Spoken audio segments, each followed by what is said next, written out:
আমি দেখিনি, কারণ পুরো শুটিংটার সময় আমি ছিলাম না।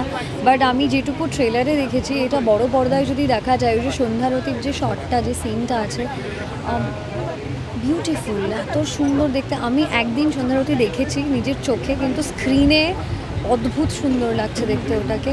আর আমি শুনেছি মাসান হোলি নিয়ে আমার একটা ডায়লগ আছে, তো আমি জানি মাসান হোলিটা কী, কিন্তু মনে হয় প্রথম কোনো ইন্ডিয়ান সিনেমাতে হোলি দেখানো হয়, মাসান হোলি দেখানো হয় না। মাসান হোলিটা অন্যরকম হয়, সেইটা দেখানো হবে।